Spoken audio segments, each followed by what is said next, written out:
Bruce, your introduction brought me back so many years.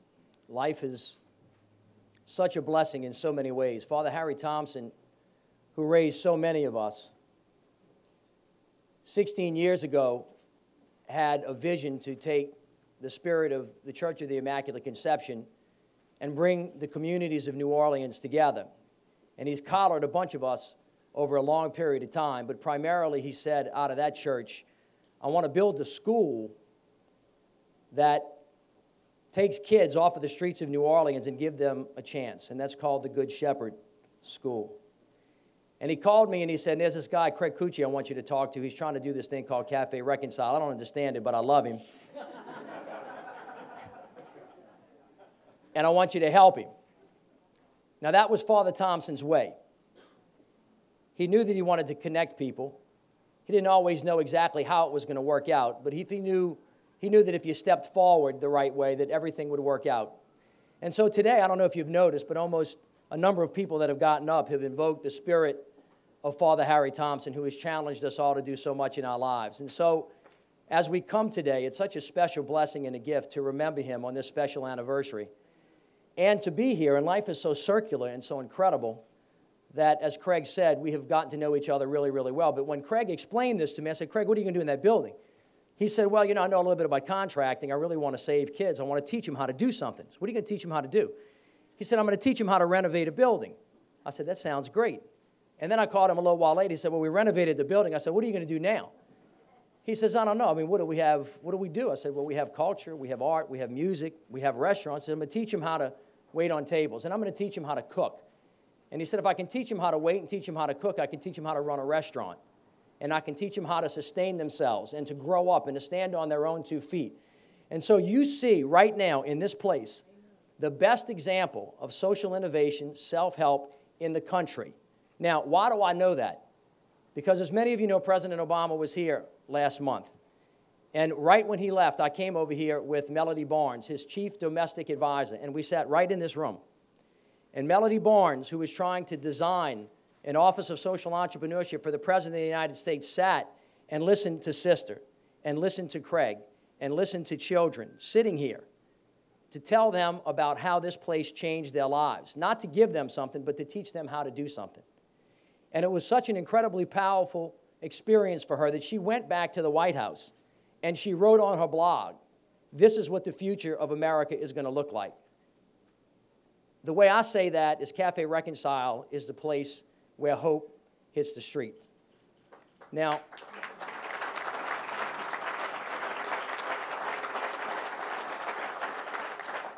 I don't need to tell you because you can feel it, the incredible envelopment that this place brings, not only to the people of New Orleans, but to the young men and women who have actually had the blessing of walking through this door. But the true blessing is ours. It's not really theirs.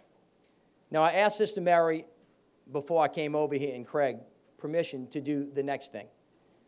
And this comes also from the Jesuits, who teach you about discernment.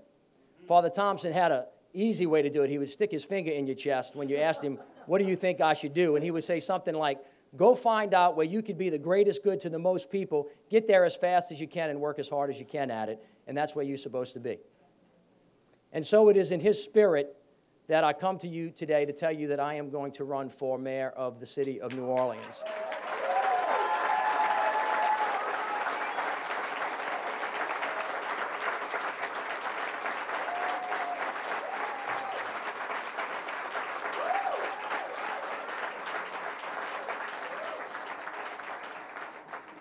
I'm running for mayor of the city of New Orleans because I love this city with all of my heart and all of my soul. And I came to realize in some moments sitting at that table, looking at those faces in those murals across the street, thinking about these children, that there would be no way that I could look my children in the eye, or these kids at Cafe Reconcile who have risked everything, or the people of New Orleans, if I didn't do everything that I could in my power to make the city of New Orleans the great city that she can be and do everything that I can to rebuild it. I believe that I have the depth and the breadth of the experience to make this happen. I know what to do. I know how to do it. And there are three things that I'm going to focus on as mayor of the city of New Orleans.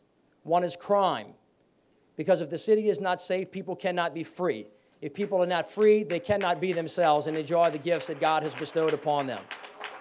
The second is schools. This is a testament to the fact that if we don't have good schools, if kids can't learn, they can't realize their potential, and they can't give back to us the gifts that they could give to us. And the final part is jobs, making sure that the people of the city of New Orleans can stand up on their own 2 feet. Yes, accept help from Washington, D.C. Yes, accept help from everybody that wants to give it, but ultimately relying on ourselves for our own future.